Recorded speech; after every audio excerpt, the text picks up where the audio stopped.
सिद्धिविनायकमूर्ति की जय। अन्य अभिरामी अम्मनुक्कु जय। போன கிளாஸ்ல சாங் நம்பர் 61 வரைக்கும் பொருள் பார்த்தோம். 62லேருந்து பார்த்தோம். அதுக்கு முன்னாடி இந்த ஆதிரி பாடியிருக்கோம். 61லேருந்து 65. நானேனையும் நின்று ஒரு பொருளாக நயந்து வந்து நீயே ஆண்டு கொண்டாய். நின்னையுள்ள வண்ணம் பேர் அறியும் அறிவு தந்தாய்.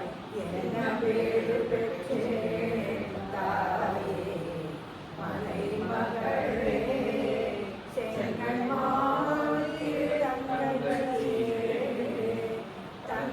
சிலை கொண்டு தானவர் முப்புறம் சாய்த்து மலர்கள் கரிபுரி போத்த செஞ்சேவன் மெய்யடைய கொங்கை குறும்பை குறித்த நாயகி கோகணக செங்கை கரும்பு மலரோ எப்போதோ என் சிந்தையதே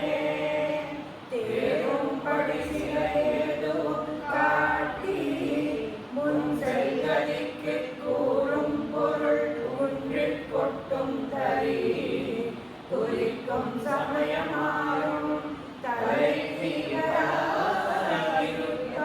அறிந்திருந்தோம் வேறு சமயம் உண்டு என்று கொண்டாடிய பீனருக்கே வீணே கலந்தவர் தெய்வங்கள் சென்று மிக்க அன்பு பூவே உனக்கே அன்பு பூண்டு கொண்டேன் நீ புகழ்ச்சியே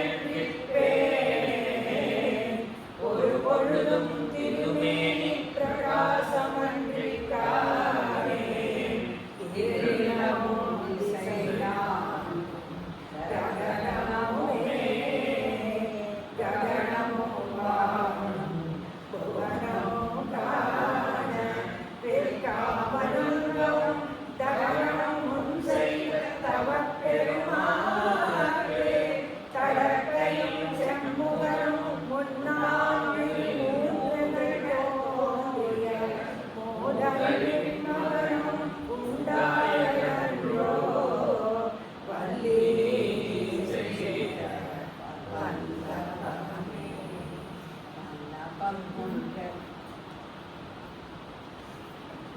பாடல் 62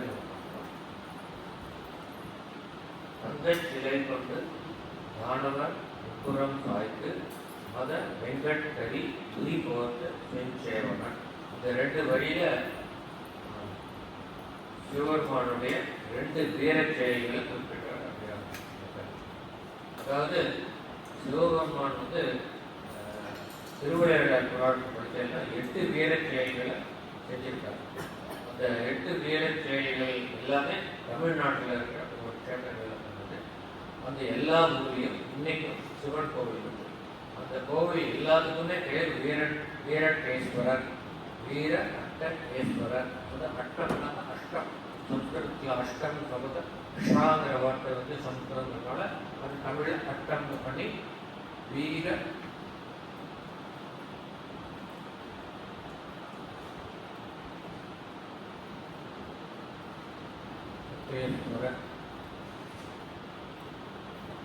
அப்படின்னு பேர்ல 8 கோவில் இருக்கு. 8 கோவிலையும் அந்த மூர்த்தி லிங்க திருமேனிக்கு பேர் வீராஷ்டேஸ்வரர். இது ஒரு பேக்ரவுண்ட் இருக்கு.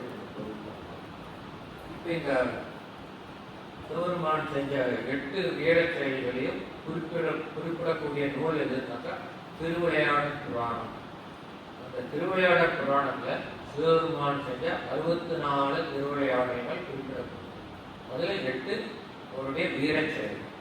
அந்த 8 வீரச் செயல்களில் 2 வீரச் செயல்கள் இந்த பாட்டில் வருது.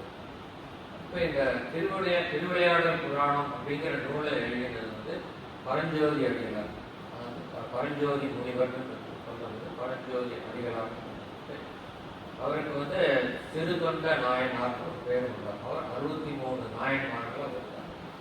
இப்போ இந்த பரஞ்சோதி அடிகளாருடைய வரலாறு நம்ம பார்த்தோம்னாக்கா, அவர் பரஞ்சோதி அடிகளார்ங்கிற பெயர் வந்து அவர் சிவனடியார் ஆனதுக்கு அப்புறம் அவருக்கு கிடைச்ச பேர்.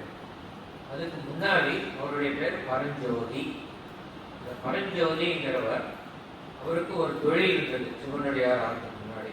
என்ன தொழில்னா போர் தொழில். அற்புதமான ஒரு போர் வீரர். அவர் வந்து பல்லவ நாட்டுடைய சேனாதிபதியாக இருந்தார்.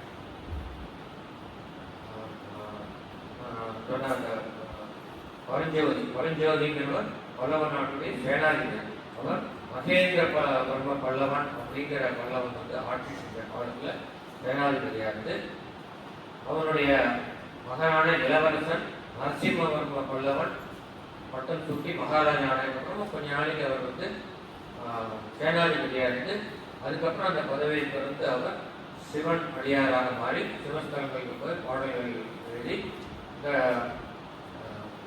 திருவிளையாடல் புராணத்தையும் அவர் எழுதினார். இந்த பரஞ்சோதி அடிகளுடைய வரலாறு பார்த்தோம்னாக்கா அதுக்கு வந்து முன்னாடி நம்ம நரசிம்மவர்ம பல்லவன் அவருடைய வரலாறு பார்க்கணும். நரசிம்மவர்ம பல்லவன் வந்து இளவரசனாக இருந்தபோது சின்ன குழந்தையாக இருப்பது அவருக்கு வந்து நாட்டிய சாஸ்திரம் சிற்ப சாஸ்திரம் ரெண்டுலேயும் ரொம்ப அலாதி தெரியாமல் இருக்கு. அதுமாதிரி அப்பாவான மகேந்திரவர்ம பல்லவன் மகாராஜாவுக்கும் சிற்பக்கலையில் ரொம்ப நாட்டம் இருந்தது. அதனால இந்த பல்லவ ராஜ்யத்தில் அப்போ இருந்த ஆயன சிற்பி அப்படிங்கிற ஒரு சிற்பிகிட்ட அசைன்மெண்ட் கொடுத்தாரு. அவர் நிறைய பகவானோட திருமூர்த்திகளை வந்து உருவாக்கி இருக்காரு. அதை தவிர ஒரு ஸ்பெசிபிக் ப்ராஜெக்ட் அவர் கொடுக்குறாரு. என்ன ப்ராஜெக்ட்னால பரதநாட்டியம் தெரிஞ்சவாளுக்கு தெரியும். பரதநாட்டியத்தில் பரத முனிவர் வந்து கர்ணங்கள் அப்படின்னு ஒரு இதை அமைச்சிருக்கார். ஒரு நடனத்தினுடைய ஒரு அமைப்பு, ஒரு போஸ்டர். அந்த கர்ணங்கள் வந்து மொத்தம் 108 கர்ணங்கள் உண்டு. இப்போ இன்னைக்கு இருக்கிற ரொம்ப தலை சிறந்த பரதநாட்டிய கலைஞர்கள் கூட யாருக்கும் 108 கர்ணமும் தெரிஞ்சிருக்காரு. அதில் ஒரு 30-40 தெரிஞ்சு வச்சுருக்கா. அதே ரொம்ப ஜாஸ்தி. சில பேருக்கு ஒரு 10 கர்ணம் அந்த வந்து தெரியும். அது போட்டோம். இப்போ 108 கர்ணங்கள் இருக்கு. இப்போ இவருக்கு கொடுத்த ஆயன சிற்பிக்கு கொடுத்த அசைன்மெண்ட் என்னன்னா, இந்த 108 கர்ணங்களையும் சிலை வடிவமாக வடிக்க வேண்டும் அப்படின்னு சொல்லி இவர் மகேந்திரவர்மன் கொடுத்தார்.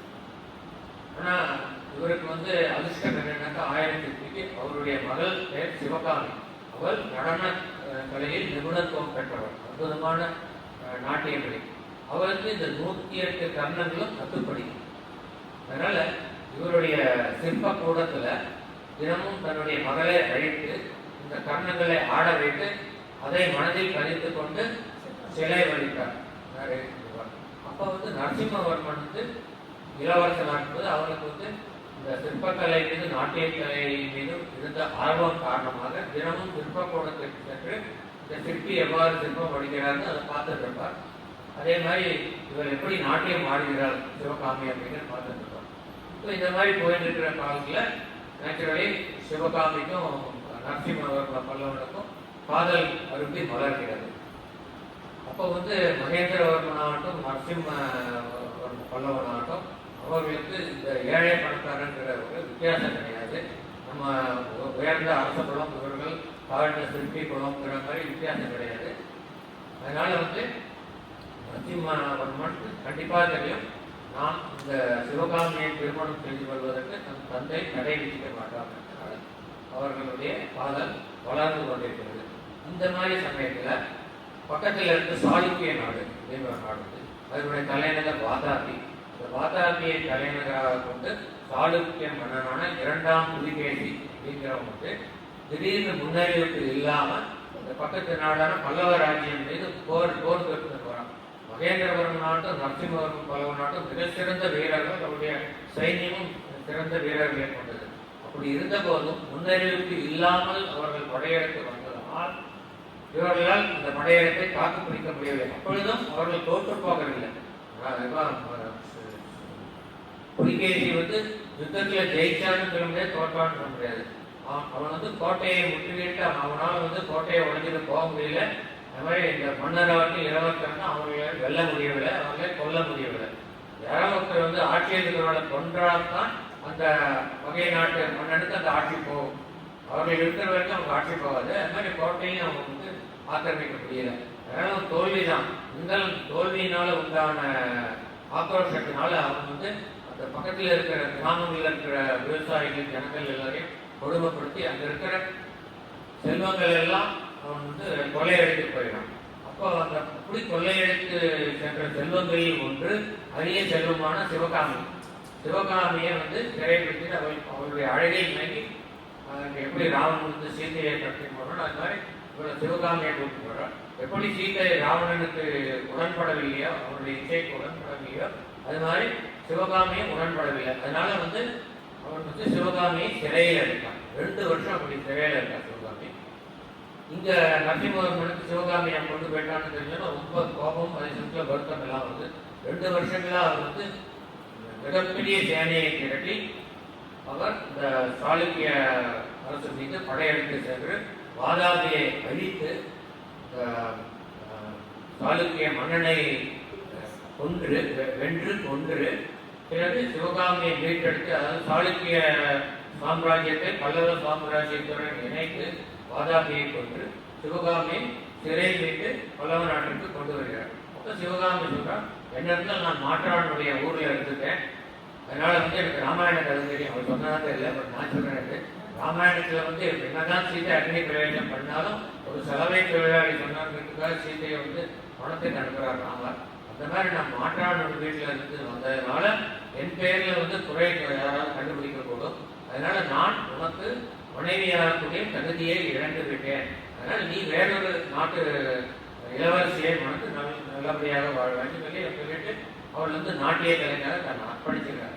சரி, இந்த வரலாறு எதுக்காக சொன்னேன்னா, இந்த யுத்தத்தில் வந்து தலைமையை தாங்கி சேனாதிபதியாருக்கு யுத்தம் பண்ணது பரஞ்சோதி. பரஞ்சோதியினுடைய உதவி இல்லைன்னாக்கா இந்த யுத்தத்தில் வாதாபியை வென்றிருக்க முடியாது நரசிம்மவர்மன். இப்போ இந்த பரஞ்சோதி இந்த யுத்தம் முடிஞ்சு வந்த உடனே இந்த நரசிம்மவர்மனுக்கு மகேந்திரவர்மன் வந்து மகாராஜாவாக சக்கரவர்த்தியாக பட்டம் சொல்றாங்க. அப்போ இவரை வந்து சேனாதிபதியாக பட்டம் ஏற்றுக்கொள்ள சொல்லும் பொழுது அவர் வந்து அதுக்கு மறுத்து விடுகிறார் பரஞ்சோதி. இந்த யுத்தத்தில் நான் என் கைகளால் ஆயிரக்கணக்கான பேர்களை கொன்று குவித்தேன். எப்படி அசோகனுக்கு கலிதி யுத்தம் முடிஞ்ச உடனே ஒரு ரியலைசேஷன் வந்ததோ, இனிமேல் நான் போர் தொழிலில் ஈடுபட மாட்டேன்னு சொல்லி அவர் புத்தம் போயிடுவார்.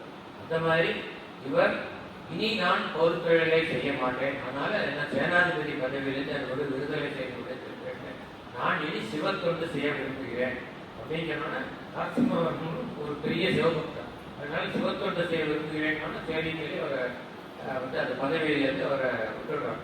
அந்த பதவியிலேருந்து விடுபட்டால் கூட பின்னால் ஒரு காலத்தில் இந்த நரசிம்மவர்ம பல்லவன் ஆட்சி செய்யும் பொழுது அப்போ வந்து பாபாளிக மதம் வந்து பல்லவ ராஜ்யத்தில் வேரூர் இருக்கு. பாபாளிக மதம்னா நரபலி மற்றும் உயிர் பலிகளை கொடுக்கக்கூடிய ஒரு பெண் தெய்வத்தின் சிலை முன்னால் நரபலி கொடுக்கக்கூடியவர். நரபலி கொடுத்தால் தமது விருப்பங்கள் நிறைவேறும் அப்படிங்கிற இடத்துல நரபலி கொடுக்கக்கூடியவர். அதுக்கு வந்து ரொம்ப சாமுத்திரிகா லட்சணம் பொருந்திய இளைஞர்களுக்கு கொண்டு போய் நரபலி கொடுக்கணும். அப்போ இந்த நரசிம்மவர்ம பல்லவன் வந்து இவர்களை வளைத்து பிரிக்க வேண்டும், இவர்களை கூண்டோடு அழிக்க வேண்டும் என்பதற்காக தானே ஒரு நரபலியாக அங்கு செல்கிறார். அவர்களை கண்முன் போய் ஒரு சிவனடியாராக தோற்றப்படுகிறார். ஒரு சிவனடியார பலி கொடுக்கிறது இன்னும் விசேஷமா இருக்கு. ஏன்னா சைவத்தை அழிக்கிறதுனா காப்பாளிகளுடைய முக்கிய நோக்கமே. அதனால இவர் வந்து பலிபீடத்தை வச்சு வெட்ட போறாங்க. இவர் வந்து கூடவே இந்த பரஞ்சோதி மற்ற சைன்யங்களை கூட்டிட்டு போயிருக்கார்.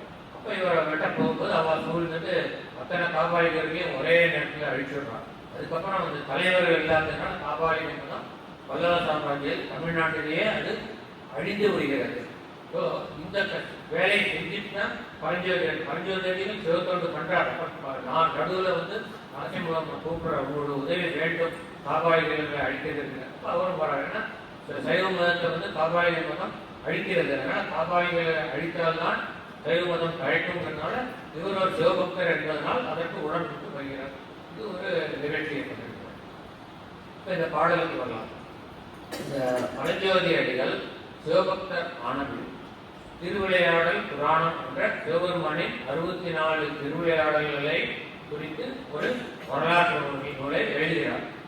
இந்த நூலில் நான் ஏற்கனவே சொன்ன மாதிரி வீர அட்டேஸ்வரர், அது சிவபெருமான் செய்த 8 விதமான வீர செயல்களை குறிப்பிடுகிறார். அதில் அந்த இப்போ அந்த வீரஸ்டேஸ்வரர் வந்து கோவில் நான் ஏற்கனவே சொன்ன மாதிரி தமிழ்நாட்டில் 8 கோவில்கள் இருக்கு. அதுல வந்து அந்த 8 வீரச் செயல்களை 2 வீரச் செயல்களை இந்த பாட்டில் பார்க்கணும். இனி பாடல் கொடுக்கலாம், ஒரு பெரிய முன்னுரை இருக்கு பாடல்.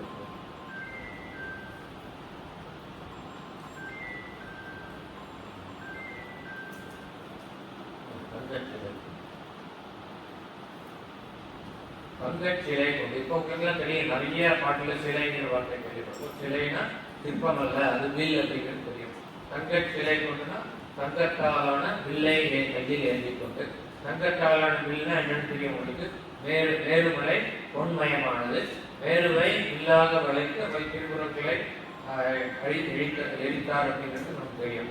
அதுதான் இந்த சொல்றாங்க. அது ஒரு வீரச்செயல். திருப்புறங்களை எரித்து அழித்தது ஒரு வீரச்செயல். அதுதான் சொல்றாங்க. தங்கை சிலையை கொண்டு மேருவை இல்லாத வளைக்கு அதை கையில் ஏந்தி கொண்டு தானவர்னா அசுரர்கள், வானவர் தானவர் அப்படின்னு. வானவர்னாக்கா தேவர்கள், தானவர்னா அசுரர்கள். வானவர் வந்திப்பவர் உண்மை, வானவர் தானவர் ஆனவர்கள், சிந்திப்பவர் நற்றிசை புகழ் நாரணர், சிந்தையுள்ளே வந்திப்பவர் அழியா பரமானந்தர் அப்படிங்கிற பாடலை என்ன பார்த்தோம். வானவர்கள் தானவர்னா அசுரர்கள். தானவர் முப்புறம் சாய்த்து ஏற்கனவே பார்த்துப்போம். மங்களாட்சன், தாரகாட்சன், விஜய் மாளிகிற 3 அசுரர்கள் 3 கோட்டைகளை தங்கத்தாலும் வெள்ளியினாலும் பிறகு இரும்பினாலுமான 3 கோட்டைகளை கட்டி அதில் யாராலும் வெல்ல முடியாது என்ற திருமாப்புடன் வாழ்ந்து வந்தார்கள். அவர்களை அழிப்பதற்காக சிவபெருமான் மேருவை வில்லாக்கி மகாவிஷ்ணுவை பானமாக்கி சென்று முப்புரங்களை மாய்த்தார்கள் நமக்கு தெரியும். அந்த வீரச் செயலை சொல்றாங்க. அடுத்தபடி என்ன வீர செயல்? முப்புறம் சாய்த்து, முப்புறங்களை அழித்து, திருப்புறங்களை அழித்து. மத வெங்கட் கரி, மத கரி வெங்கட் கரி. இந்த கரிக்கு 2 என்ன சொல்றாரு அடையாளங்கள். என்ன மத கரினா மதம், கரினா யானை. இந்த இடத்துல கரின்னு சொல்றது கஜாசுரன், யானை கட்டப்பட்ட கஜாசுரன். இப்போ மத கரினா மதம் பிடித்த யானை. வெங்கட் கரினாக்கா வெம்மையான கண்களை உடைய கரி. அதாவது அந்த கஜாசுரனுடைய கண்கள் யுத்தத்தின் போது வெம்மையா இருந்தாக்க வெப்பம். ஏன்னா அந்த யுத்தத்தின் போது கோபத்தோட இருக்கும். ஏற்கனவே இந்த சொல்லிட்டேன், வெண்மையான கண்ணோட வரணும். ஏன்னா உயிரை பறிக்கிறதுக்கு கோபத்தோட வரும். அந்த modern sciences proved that when you are in angry mode your body temperature rises. அப்போ அந்த கோபத்தை வந்து எது மூலமாக காட்டுறோம்னா கண் மூலமாக தான் காட்டுறோம். அதனால கண் வந்து ரொம்ப வெப்பத்தை தட்டுறது. அதனால சிவந்த கண்ணு வெப்பம் இருக்கும்போது கண் சிவந்துடும். அந்த சிவந்த கண்களோடு வெம்மையான சிவந்த கண்களோடு கூடின கஜாசுரன். அந்த கஜாசுரனை போரில் வென்று அவனை கொன்று குறிங்கிற வார்த்தைக்கு 2 சொன்னாங்கல்ல. குறினாக்கா குறித்தெடுக்கப்பட்ட தோல். அந்த கஜாசுரனுடைய அவனை வென்று அவனுடைய தோலை உரித்தெடுத்தான். இன்னொன்று உரினாக்கா உடை, உடுக்கக்கூடிய ஆடை. அதனாலதான் மர உரி கண்டு. மர உரினா மரப்பட்டையிலிருந்து தயாரிக்கப்பட்ட ஆடையை உடுத்தி கொண்டு ராமன் வனவாசம் சென்றான் அப்படின்னு பார்த்துருவோம். அதனால உரினாக்கா ஆடை, உரினாக்கா உரிக்கப்பட்டது. இதுல வந்து 2 அர்த்தத்திலுமே இந்த உரிங்கிற ஒரு வார்த்தையை 2 அர்த்தத்திலையும் எழுதியிருக்காருன்னா கஜாசுரனுடைய தோலை உரித்து அந்த உரியை தனது ஆடையாய் கண்டு கொண்டார். சிவபெருமானுக்கு வந்து ஆடை 2 தான். ஒன்று புலித்தோலை அரைக்கிறது, பொன்னார் மேனியன் பொன் போன்ற மேனியன் உடையவன் அவன் புலித்தோலை அரைக்கிறது. அப்புறம் என்ன பண்ணிருக்கான், ஞானத்தோலை வந்து அங்காவஸ்திரமா மேலே போச்சுட்டு இருக்கான். சிவபெருமானுக்கு ரொம்ப ரொம்ப சிம்பிள், ஒன்றுமே எக்ஸ்பென்ஸே கிடையாது. பெரிய எக்ஸ்பென்சிவ் ஸ்டோர் ரூம்ல போயிட்டு ஒன்றும் ஷாப்பிங் பண்ண வேண்டிய அவசியம் இல்லை. மகாவிஷ்ணு இவருக்கு சேர்த்து அற்புதமான உடை அணிந்துள்ள பட்டு பீதாம்பரத்தை போட்டு அவர் கழுத்தில் வந்து கௌஸ்தூர் மணி மாலை மற்ற நவரத்ன மாலைகள் கௌசி மாலைகள் போட்டு இவருக்கு மாலை என்ன ஒரே ஒரு ஆபரணம் பாம்பு, வாசுதிங்கிற பாம்பு மாலையை போட்டிருக்கார். அப்புறம் சுற்றுலா அந்த புலி இது, அப்புறம் யானையினுடைய தோல், இதுதான் அதுதான் சொல்றாங்க. வெங்கட் கரி புலி போட்ட செஞ்சேவகன். செஞ்சேவகன்னாக்கா செம்மைங்கிறது 2 அர்த்தம் பார்த்தோம். ஒன்று சிவப்பு நிறம், இந்த சிவபெருமான் வந்து சிவப்பு நிறம் உடையவர் நம்ம என்ன பார்த்தோம். இன்னொன்று செஞ்சேவகனா செம்மையான. செம்மையானதுக்கு போன கிளாஸ்ல அர்த்தம் சொன்னேன் இல்லை, செம்மையானன்னா சிறந்த அர்த்தம். சிறந்த சிறப்பு. ஏன்னா உதாரணம் கூட போட்டோம். இந்த மாடர்ன் இந்த இதுல வந்து கொலோக்கியல் லாங்குவேஜ் செம்ம மூவி அப்படின்னு சொல்லுவாங்க. இல்லை செம்ம டேஸ்ட் அந்த ரெஸ்டாரண்ட்ல. செம்மைனா சிறப்பானது. செம்மொழின்னு சொல்லலாம். செம்மொழி பூங்கா, செம்மொழி மாநாடு எல்லாம் சொல்லிட்டு சிறந்த மொழின்னு அர்த்தம். அந்த மாதிரி சிறந்த சேவகன். சேவகன்கிறதுக்கு ரெண்டு அர்த்தம் இருக்கு. எல்லாமே தமிழ ஒரு வார்த்தைக்கு பல அர்த்தங்கள் உண்டு. சேவகன்னாக்கா நமக்கு தெரிஞ்ச அர்த்தம் வந்து பணியால் வேலை செய்யணும்னு அர்த்தம். இன்னொன்று சேவகன்னா வீரன் அர்த்தம். இப்போ அந்த காலத்தில் ராஜாக்களோட அரண்மனைகளை வந்து வாயில் காவலாக பல அடுக்குகள் இருக்கும் அரண்மனை. அதாவது நாலா பக்கமும் 4 டைரக்ஷன்லேருந்து பல அடுக்குகளை கடந்து தான் அந்த புறத்துக்கு வர முடியும். ஏன்னா வந்து அந்த புறத்துல தான் வந்து அரண்மனையினுடைய அந்த முக்கியமான நபர்கள் அரசன் அரசியெல்லாம் வசிக்கக்கூடிய இடம். இப்போ பகைவன் வந்து அரசனையும் அரசியை நெருங்கணும்னா இந்த கட்டுகள் எல்லாம் கடந்து வரணும். முதல்ல வாயில் கப்பான், பல கட்டுகள். இந்த ஒவ்வொரு கட்டுகளையும் பல சேவகர்கள் காவல் காத்தார்கள். அப்போ இந்த இடத்துல சேவகர்கள்னாக்கா வீரர்கள் நடக்கும். அந்த சேவகர்கள்லாம் தாண்டி தான் அரண்மனை அடைய முடியும் அப்படின்னு அர்த்தம். இப்போ இந்த இடத்துல வந்து சென் சேவகன்னாக்கா சிறப்பான வீரன் அப்படின்னு அர்த்தம் எடுத்துக்கலாம். ஏன் சிறப்பான வீரன்னா 2 வீர செயல்களை பற்றி இங்கே குறிப்பிட்டிருக்காங்க. இப்படிப்பட்ட சிறப்பான வீரனின் அவருடைய மெய் அடைய பொங்கை குறும்பை குறியிட்ட நாயகி. இந்த வார்த்தைகளுக்கு நம்ம அர்த்தம் தெரிஞ்சுக்கணும்னா திரும்ப காஞ்சிபுர ஸ்தல புராணத்துக்கு போனோம். என்னன்னா ஆதி காலத்தில் எப்போ தெரியாது. இப்போ கைலாயத்தில் வந்து சிவபெருமானும் பார்வதி இருக்கும்போது அவளுக்குள்ள ஒரு வாக்குவாதம் இருக்கு. இதெல்லாம் ஒரு திருவிளையாடல் 64 திருவிளையாடல் போனேன். இதுக்காக ஒவ்வொரு திருவிளையாடலுக்கும் ஒரு காரணம் உண்டு. இந்த திருவிளையாடல சிவபெருமான் ஏன் செஞ்சார்னா காஞ்சிபுரங்கிற ஒரு ஸ்தலம் நமக்கு கிடைக்கணும். அதில் ஏகாம்பரேஸ்வரர் கோவில்ங்கிற ஒரு அற்புதமான கேத்திரம் நமக்கு கிடைக்கணும். காமாட்சி அம்மன்கிற ஒரு அற்புதமான கருணை கடலான அந்த அம்பிகை நமக்கு கிடைக்கணும் வழிபாட்டுக்கு. அப்படிங்கிறதுக்காக அவர் ஆடிய நாடகம் திருவிளையாடல் இது. இந்த திருவிளையாடல் என்னன்னா இவர்களுக்குள்ள வாக்குவாதம் வந்து சிவபெருமான் அம்பிகை சொல்றார், நீ இப்பொழுது கைலாயத்தில் இருக்கும் தகுதியை இழந்து விட்டாய். நீ கோலாவத்துக்கு சென்று திரும்பவும் தவம் செய்து பார்வதியை சிவபெருமான் அடையத்துக்கு கடும் தவம் பண்ணி தான் வந்திருக்காங்க. அதுக்கப்புறம் திரும்ப நீ பூமியில போய் தவம் பண்ணி என்னை வந்து அடைய வேண்டும் சொல்லி அனுப்பிச்சிடுறாரு. காரணத்தை தான் பண்றாங்க. அப்போ அம்பாள் வந்து காமாட்சிங்கிற பெயரோட காஞ்சிபுரங்கிற இடத்துக்கு வந்து அப்போ அந்த ஏகாம்பரேஸ்வர் கோவில்லாம் கிடையாது, காமாட்சி அம்மன் கோவிலும் கிடையாது. இப்போ ஏகாம்பரேஸ்வர் கோவில் இருக்கிற இடத்துல வந்து மண்ணால ஒரு லிங்கத்தை பிடிச்சி, எப்படி சீத்தை வந்து மண்ணால ஒரு ராமேஸ்வரத்தில் லிங்கத்தை பிடிச்சாரோ அது மாதிரி ஒரு லிங்கத்தை பிடித்து அந்த லிங்கத்தில் தினசரி பூஜை புனஸ்காரங்களை செய்து வந்தார், அபிஷேக ஆராதனைகளை செய்து வந்தார் இந்த சீதை. இந்த ஏகாம்பரேஸ்வரர் திருக்கோவில் இருக்கிற இடத்துக்கு பக்கத்துல வேகவதி அப்படிங்கிற நதி ஓடிட்டு இருக்கு. இப்போ ஒன்றும் கிடையாது வழிகள். இந்த நதி ஓடின கடத்துல எல்லாம் புது புதுதான் பண்ணிருக்கு. அந்த வேகவதிங்கிற நதி வந்து பாலாருடைய ஒரு சிற்றாறு, அதனுடைய ஒரு tributary. பாலாரே இப்போ கிடையாது, நிலத்தான் தனி கிடையாது. இப்போ அந்த வேகவதி அந்த காலத்துல வேகவதி வந்து பெருக்கெடுத்து ஓடின நதி. இப்போ அம்பாள் வந்து இந்த சிவலிங்கத்துக்கு தினம் ஆராதனை பண்ணிட்டு இருக்கும் போது ஒரு நாளைக்கு இந்த வேகவதி மிகுந்த வெள்ளப்பெருக்கோட வந்து காஞ்சிபுரம் நகரத்தையே நீர்ல மூழ்கடிக்கிறது. அப்போ அம்பாள் பயந்து எப்போ நம்மளுடைய இந்த நீர் வந்து நாம் பிடித்த இந்த சிவலிங்கத்தை மண்ணால் ஆனதானால் இதை அடித்து கொண்டு சென்று விடுமோ என்று பயந்து அந்த சிவலிங்கத்தை ஆற தழுவி ஆலிங்கனம் செய்தார். இதைத்தான் இதை சொல்றார். இப்போ வந்து செஞ்சேவனாகிய சிவபெருமானின் மெய் அடைய, மெய் அப்படின்னாக்கா உடம்பு, உடம்பு அடையங்கிற வார்த்தை இருக்கு. இந்த அடையங்கிற வார்த்தைக்கு நம்ம இந்த இடத்துல என்ன அர்த்தத்தில் எழுதியிருக்காரு நம்ம தெரிஞ்சுக்கணும்னா அடையங்கிற வார்த்தைக்கு 3 அர்த்தங்கள் இருக்கு. அடைய அப்படின்னாக்கா ஒன்று வந்து சென்றடைய, ஒரு இடத்துக்கு போய் அடைய, டு ரீச்னு அர்த்தம்.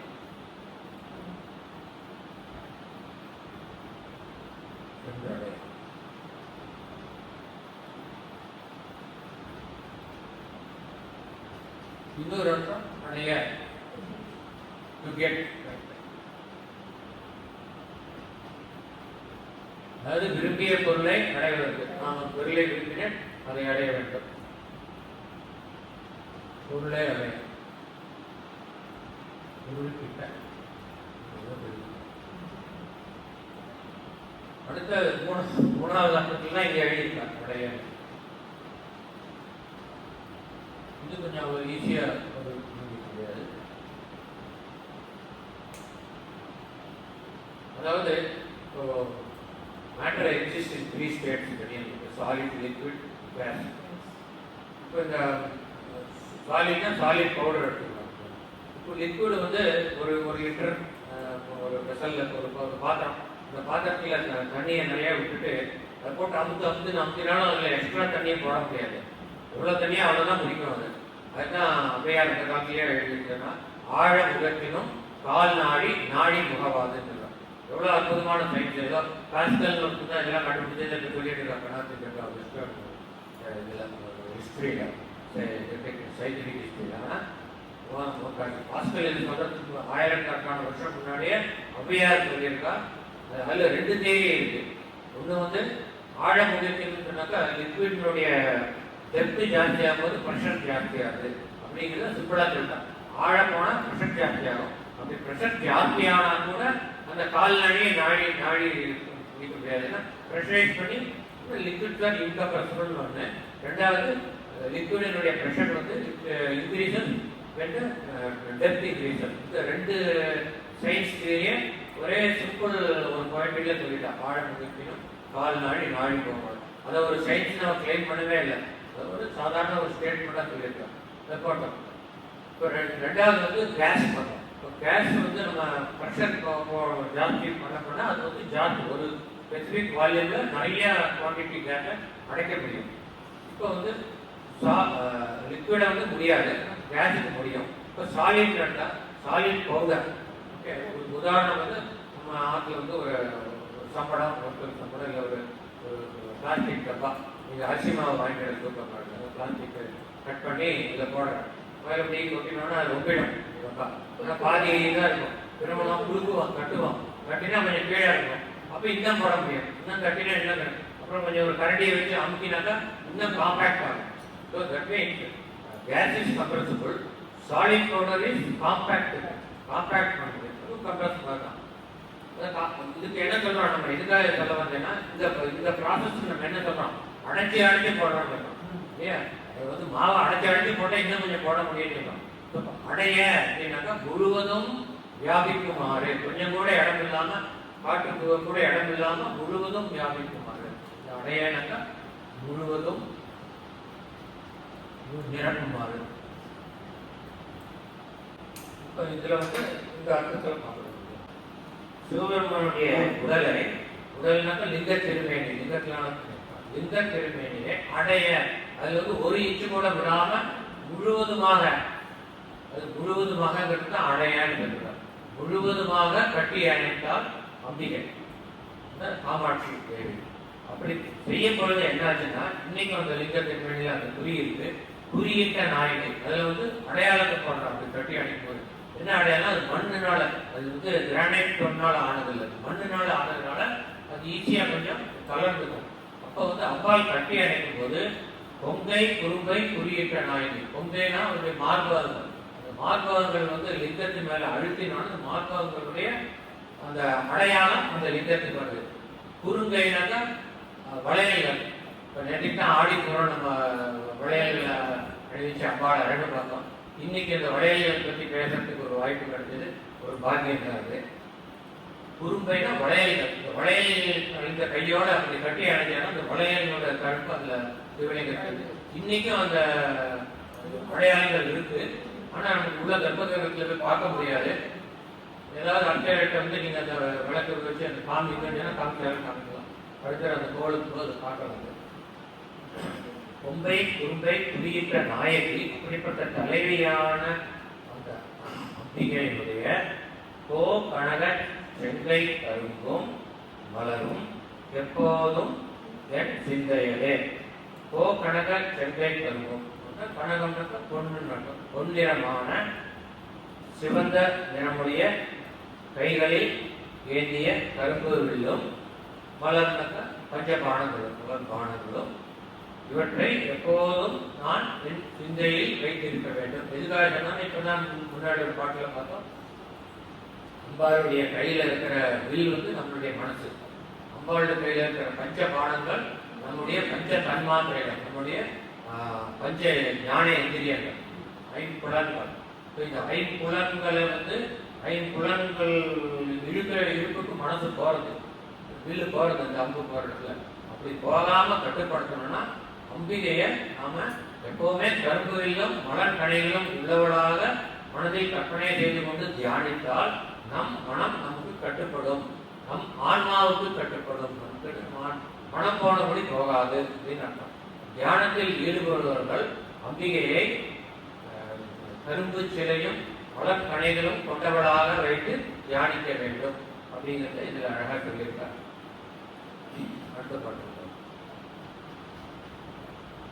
ஏறும்படி சில ஏதுவும் காட்டி முன் செல் கதிக்கு கூறும் பொருள் குன்றில் கொட்டும் கரி குறிக்கும் சமயம் ஆறும் தலைவி இவளாய் இருப்பது அறிந்திருந்தும் வேறும் சமயம் உண்டு என்று கொண்டாடிய வீணருக்கு.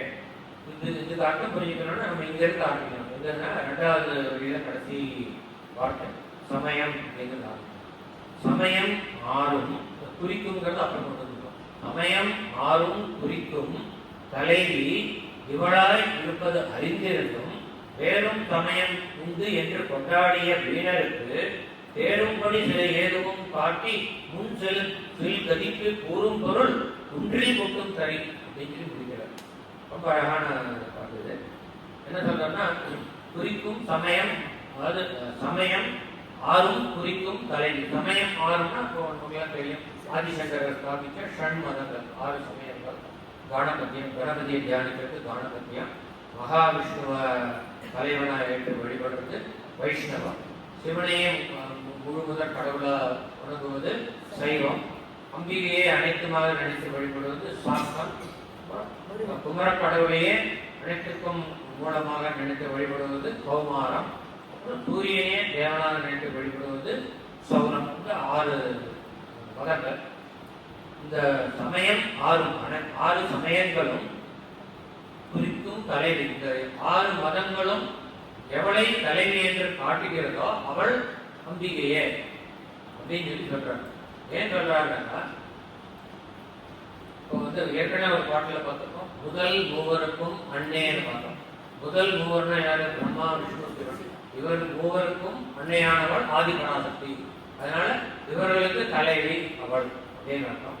அப்புறம் ஏற்றும் அடியவர் ஈரேழ் உலகனையும் படைத்தும் காத்தும் அழித்தும் திரிபவரம். அங்கே உன்னை வழிபடக்கூடிய அடியவர்கள் யாருனாக்கா இந்த 14 உலகத்தையும் படைத்தவர் பிரம்மா, காப்பவர் விஷ்ணு, அழிப்பவர் ருத்ரன். இந்த மூவரும் தான் உன்னை ஏற்கக்கூடிய, உன்னை வழிபடக்கூடிய உன்னுடைய அடியவர்.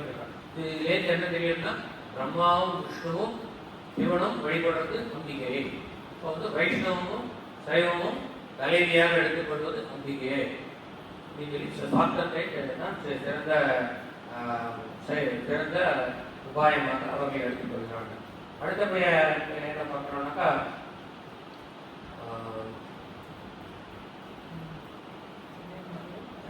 இதுல லலிதா சஹஸ்ரநாமத்துல குமார கண நாதாம்பா அப்படின்னு ஒரு நாமம். என்ன குமாரன்னாக்கா முருகப்பெருமான், கணநாதன்னாக்கா விநாயகன் கணேசன். குமார கணநாத அம்பா தான் குமார கணநாதாம்பா. குமாரனுக்கும் கணநாதனுக்கும் அம்பாவாக இருப்பவள் அம்பிகை அபிராமி அப்படிங்கிற அர்த்தம். இப்போ என்ன ஆகுதுன்னா, ஏற்கனவே நம்ம சைவம் வைஷ்ணவம் இரண்டையும் பார்த்துட்டோம். இப்போ காணபத்தியம் கௌமாரம்.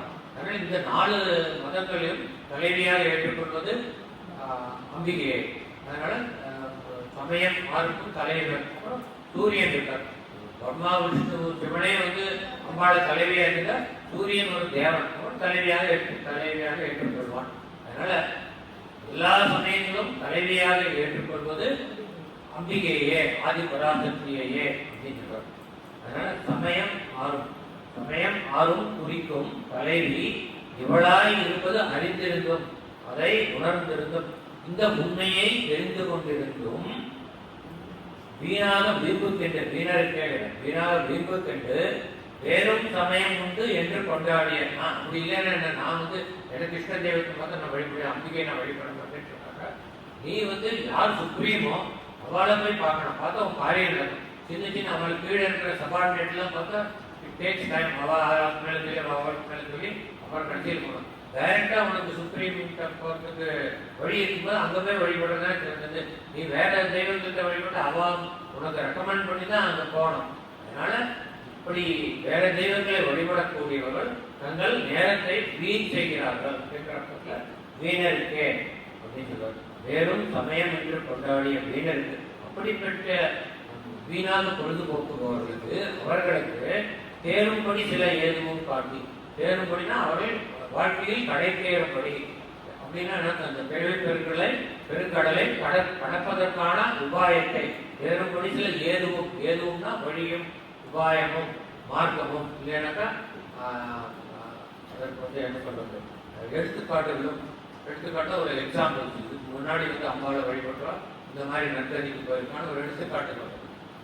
அதனால வந்து இப்படிப்பட்ட வீணர்களுக்கு நீ உபதேசம் செய்வது செவிடன் காதில் ஊதும் சங்குக்கு நிகரானது. அவனுக்கு சொல்றது பிரயோஜனமே இல்லை அப்படின்னு சொல்றாங்க. தேரும்படி சில ஏதுவும் காட்டி முன் செல் கதிக்கு, அதாவது நீ நற்கதி அடைவதற்கு உண்டான இந்த ஆன்மீக பாதையில் முன்னேறி செல்வதற்கு நடக்கும். கதிக்கு முன் செல்வதற்கு நடக்கும். அந்த மாற்றம் கதிக்கு நீ நற்கதியை அடைவதற்கு அந்த ஆன்மீக மார்க்கத்தில் நீ செல்வதற்கு முன்னேறி செல்வதற்கு கூறும் பொருள், நீ செல்வதற்கு இதுதான் வழி அப்படின்னு நீ அவர்கிட்ட உபதேசம் செஞ்சாக்கா அது வந்து வீழ கிடைத்த நீர், அது பிரயோஜனம் இல்லாததுங்கிறது எவ்வளவு அழகாக பார்க்கணும். குன்றில் கொட்டும் கறி அப்படின்னு என்ன அர்த்தம்னா, ஒரு பாறையாலான ஒரு குன்று, ஒருத்தர் வந்து அந்த குன்று மேலே ஏறி உட்காந்து ஒரு மரக்கட்டையை கையில் வச்சுட்டு இதால் கட்டி கட்டி நான் இந்த குன்றை ரெண்டாக உடைக்க போறேன் அப்படின்னு சொன்னா அது நடக்கிற காரியமா? அது மாதிரிதான் இது. நீ அவனுக்கு போய் உபதேசம் பண்ணி பிரயோஜனம் இல்லை. அவன் மனம் தானாக பக்குவப்படணும். இன்னும் பல ஜென்மங்கள் எடுத்து அவனுக்கு அனுபவம் வந்து அவனுடைய மனம் பக்குவப்படும் பொழுது தானாக அம்பிகை அவனுக்கு அந்த ஞானத்தை வழங்குவாள். அதனால நீ அந்த வீரர்களுக்கு வீண் உபதேசம் செய்து உனது நேரத்தை வீணாக்காதே அப்படின்னு அவர்கள் வந்து இதில் வந்து சொல்றாங்க. ஒரு அழகான பாட்டு. அடுத்தது வீணே வலி கவர் தெய்வங்கள் ஆற்று.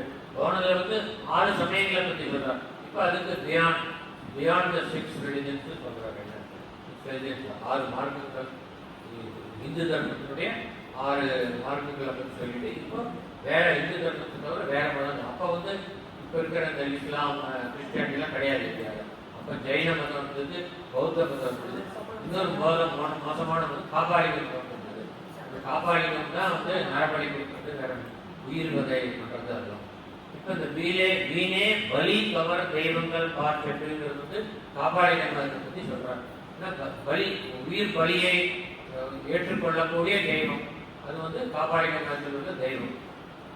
ஸோ வீணாக உயிர் பலிகளை ஏற்று அவர்களுக்கு அருள் புரியக்கூடிய அந்த தெய்வங்களின் பால் சென்று மிக்க அன்பு போனேன், அவர்களிடம் சென்று நான் பக்தி செலுத்த மாட்டேன். அப்படி பக்தி அவர்களிடம் பக்தி செலுத்தவில்லைன்னா வேற யார்கிட்ட பக்தி செலுத்த உனக்கே அன்பு கொண்டேன். அம்பிகே நீ 6 சமயங்களுக்கும் தலைவியான உன்னை விடுத்து நான் காபாலிகம் மதம் போன்ற பிற மதங்களை போய் நான் நாடுவேனோ அப்படின்னு கேட்கிறேன். அதனால உனக்கே அன்பு கொண்டேன், உனக்கே அன்புனது அன்பு மீதில பக்தி, உனக்கே பக்தி கொண்டேன் அப்படின்னு கொண்டு கொண்டேன். என் புகழ்ச்சியன்றி மேனேன். நான் வாயினால் ஒரு வார்த்தை சொல்வதென்றால் அது வந்து உனது புகழ்ச்சியான வார்த்தை மட்டுமே, உன்னை புகழும் வார்த்தையை மட்டுமே நான் பேசுவேன், வேறு எதையும் பேச மாட்டேன் அப்படின்னு சொல்றார். அதாவது இதுல என்ன சொல்றாருனாக்கா, அன்பு கூடுவது வந்து மனதினால செய்யறது. இப்போ மனதினால் நான் உன்னையே எப்பொழுதும் நினைப்பேன், நான் வாயினால் பேசுவது எப்பொழுதும் உன் திருநாமங்களே. மனம் வாக்கு காயம் 3 நாளும் நாம் எப்பொழுதும் அம்பிகையே ஆராதனை செய்ய வேண்டும் அப்படிங்கிற கருத்தை இந்த பாட்டில் ரொம்ப சிம்பிளா சொல்றார். வீணே பலிக்கவர் தெய்வங்கள் பால் சென்று மிக்க அன்பு பூண்டேன், உனக்கே பூண்டேன், உனக்கே அன்பு பூண்டு கொண்டேன். நான் மனதினால் பக்தி செய்வது உனக்கு மாத்திரமே அப்படிங்கிறார். அடுத்தது நின் புகழ்ச்சி என்று பேணேன். நான் வாயினால் தோத்திரம் செய்வது உனது தோத்திரம் மாத்திரமே. ஒரு பொழுதும் இந்த ஒரு பொழுதும் எல்லாத்துக்குமே சேர்த்துக்கலாம். அதாவது ஒரு பொழுதும் வீணே படித்தவர் தெய்வங்கள் பார்க்கின்ற மிக்க அன்பு பூனேன். எப்பொழுதுமே நான் அவர்கள் மீது வந்து எப்பொழுதும் ஒரு பொழுதும் அவர்கள் மீது பூண மாட்டேன்னா எப்பொழுதும் உனக்கே அன்பு கொண்டு கொண்டேன். ஒரு பொழுதும் ஆப்போசிட் எப்பொழுதும் இது ஆப்போசிட்டா சொல்றது. அவர்களுக்கு பக்தி செலுத்த மாட்டேன்னா உனக்கு பக்தி செலுத்துவேன். அவர்களுக்கு ஒரு பொழுதும் பக்தி செலுத்த மாட்டேன்னா உனக்கு எப்பொழுதும் பக்தி செலுத்துவேன். நான் மாற்றம் பண்ணினால ஒரு பொழுதும் வந்து மூணுக்குமே சேர்த்துக்கணும். மனம் வாக்கு காயம் மூணுக்குமே. அதே மாதிரி ஒரு பொழுதும் நின் புகழ்ச்சி என்று பேணேன். எப்பவுமே உன்னுடைய புகழ்ச்சியெல்லாம் வேற வார்த்தைகளை பேச மாட்டேன் அப்படிங்கிறார். அடுத்தது ஒரு பொழுதும் திருமேனி பிரகாசமன்றி காணேன். அதாவது எந்த திருமேனி பிரகாசமன்றி காணேன்னாக்கா இருநிலமும் திசை நான்கும் ககனமுமே. இருநிலம்னா விரிந்து பரந்த இந்த பூலோகம் முழுவதும் பூமி. இருநிலம்னா பூமி. பூமியிலும் 4 திசைகளிலும் ககனம்னாக்க ஆகாயம் ஸ்பேஸ், அதாவது இந்த யூனிவர்ஸ் அந்த சராசரங்கள் முழுவதிலுமே நான் காண்பது ஒரே ஒரு காட்சி. என்ன காட்சி என்றால் உன்னுடைய திருமேனியாகிய பிரகாசம்.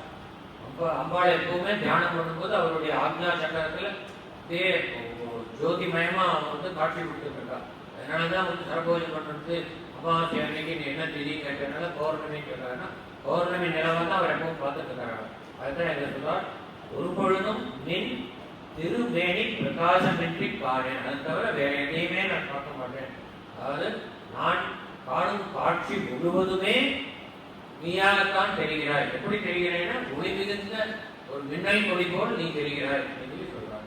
அதாவது இது வந்து கண்ணினால் காண்பது, அது மெய். கண்ணுங்கிறது உணர்வுடைய ஒரு அங்கம். முதல்ல நம்ம பார்த்தது வந்து மனசு. அன்பு கூடுவது மனசு மூலமா.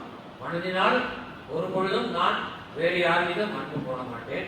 இரண்டாவது வந்து வாக்கினால் நான் உன் புகழை தவிர வேற எதுவும் பேச மாட்டேன். மூணாவது காயத்தினால், அதாவது உடம்பினால் உன்னுடைய திருமேனி பிரகாசத்தை தவிர வேறு எதையும் காண மாட்டேன். கண்ணுங்கிறது உடலுடைய அங்கம். அதனால வாக்கு இருக்கணும்.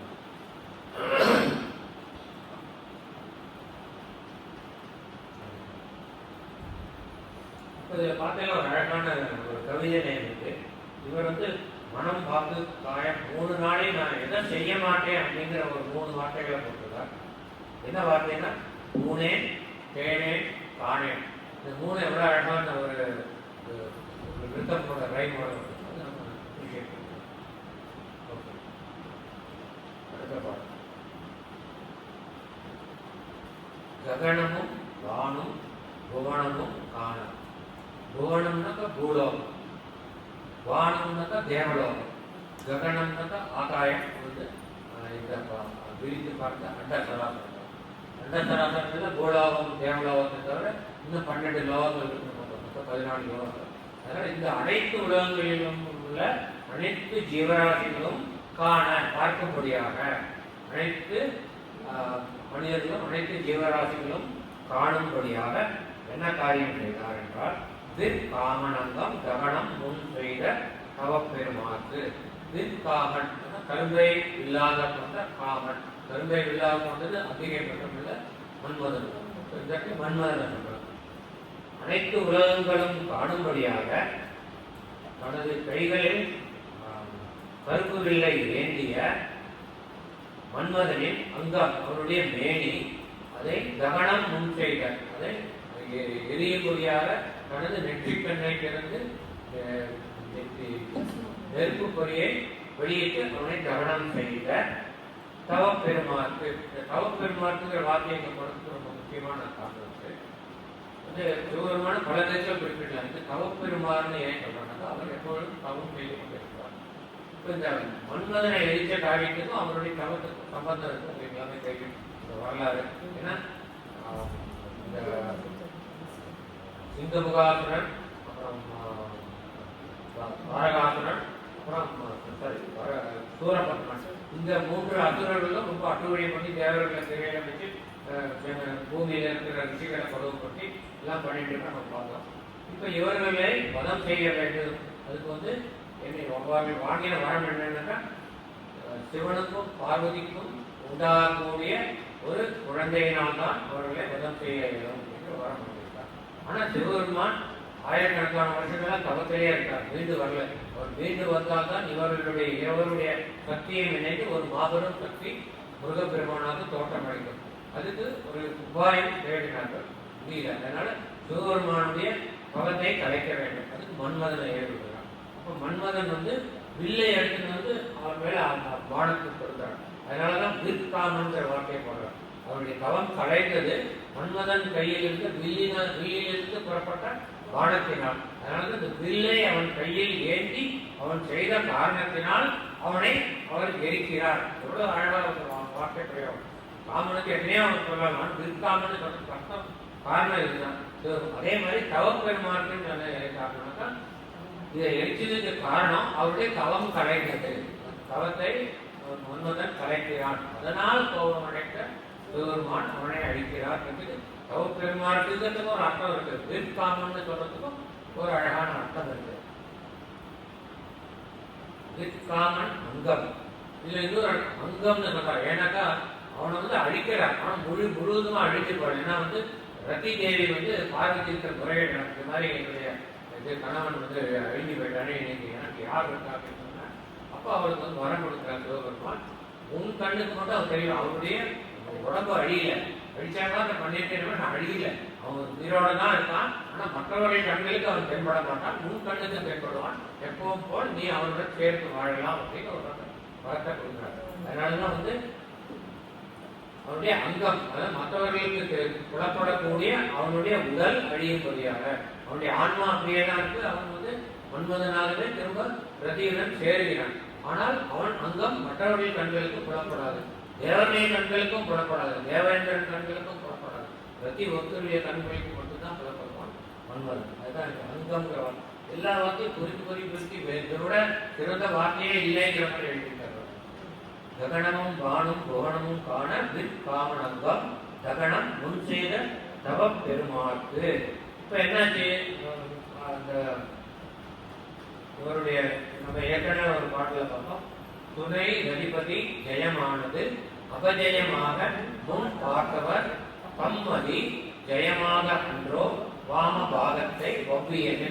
அதுக்கு பொருள் பார்த்தோம், ரதியினுடைய துணையான பதி ஆன மன்மதன், துணை ரதிபதி ஜெயமானது. அவனுடைய வெற்றி என்னன்னா அந்த பானம், மன்மத பானத்தை சிவன் மீது செலுத்தி அந்த சிவனுடைய தவத்தை கலைத்தது அவனுடைய வெற்றி, அதுதான் ஜெயம். துணை ரதிபதி ஜெயமானது அபஜயமாக முன் பார்த்தவர். அந்த ஜெயத்தை தோல்வியா பண்ணிட்டான் சிவபெருமான் தன்னுடைய நட்டிற்கனால பார்த்து அவனை அழிச்சதுனால. அதனால அவன் தவம் கலைச்சான்னு நான் நினைச்சேன், ஆனா அவன் நினைச்சா திரும்ப தவத்துக்கு போயிருக்க முடியும். அதனால அபஜயமாக முன் பார்த்தவர் தம் மதி, அவருடைய மதியுகத்தையே வெற்றி பெற்றவள் அம்பிகை. எப்படினாலும் திரும்ப அவர் தவத்திற்கு செல்ல முடியாதபடி அவருடைய உடலில் இடது பாகத்தை தனதாக்கி கொண்டார் அப்படின்னு இந்த பாட்டில் பார்த்தோம். இதேதான் அங்கேயும் சொல்றாரு, இந்த பாட்டிலே அதேதான் தகனம் செய்த தவ பெருமாற்கு கடற்கையும் செம்முகனும் முன்னான்கு இரு மூன்று என தோன்றிய மூதறிவின் மகனும் உண்டாயதன்றோ வல்லினி செய்த வல்லபமே. அதுல ஜெயமாக அன்றோ வாமபாகத்தை வவ்வியதே. இந்த வல்லபம், வல்லபம் உங்களுடைய சாமர்த்தியம். என்ன சாமர்த்தியம்?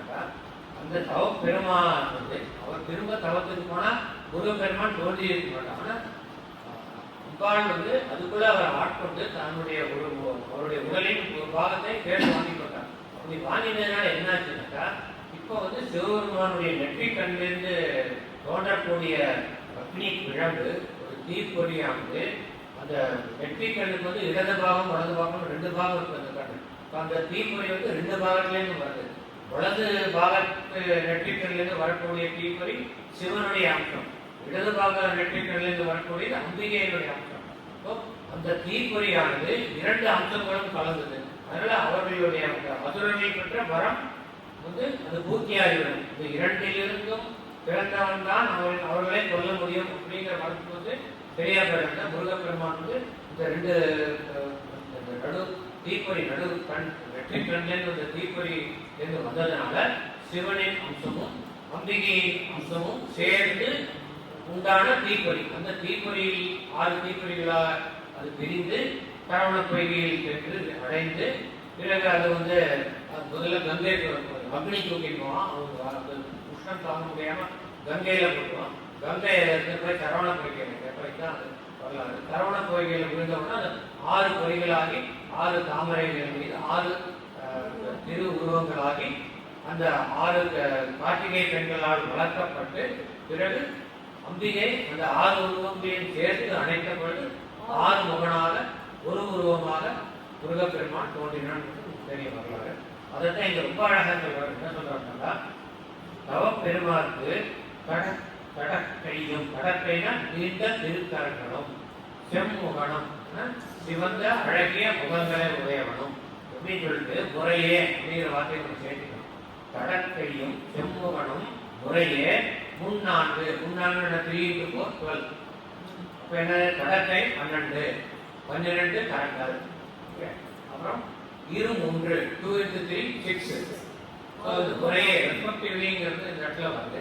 அது தொக்கி நிற்கிறது. முறையேங்கிற வார்த்தையை ஒரு உபயோகிக்கல, ஆனால் நம்ம புரிஞ்சுக்கணும். கடற்கையும் செம்முகனும் முறையே 3 2 என தோன்றிய நீண்ட சிறப்பான கரங்கள், திருக்கரங்கள் 12 3 அதாவது கடற்கை 3 செம்முகம் 2 அப்படின்னு நம்ம அர்த்தம் புரிஞ்சுக்கணும் இல்லையா? கடற்கை நீண்ட கைகள் 3 3 4 12. அப்புறம் செம்முகம் சிறந்த திருமுகங்கள் 2 2 into 3 6 6 முகங்கள் என்று தோன்றிய ஆறுமுகனாகிய மூதறிவின் ஞானமே வடிவான முதிர்ச்சி, ஞானத்தில் முதிர்ச்சி பெற்ற அவன் உலகில் அவதரிக்கும் பொழுதே ஞான தொழிலாக அவதரித்தான். ஞானத்தில் முதிர்ச்சி பெற்றிருந்தான். ஆகையினால்தான் சிறு வயதிலேயே தகப்பனுக்கு சாமியாக சுவாமி மலையில் அவன் பிரணவத்தின் பொருளை சிவபெருமானுக்கு உபதேசித்தான் அப்படிங்கிறத நம்ம பார்த்தோம். மூதறிவின் மகனும் உண்டாயம் என்றோம். இது வந்து தேவர்களுடைய கோரிக்கை முருகப்பெருமான் தோன்றணும்.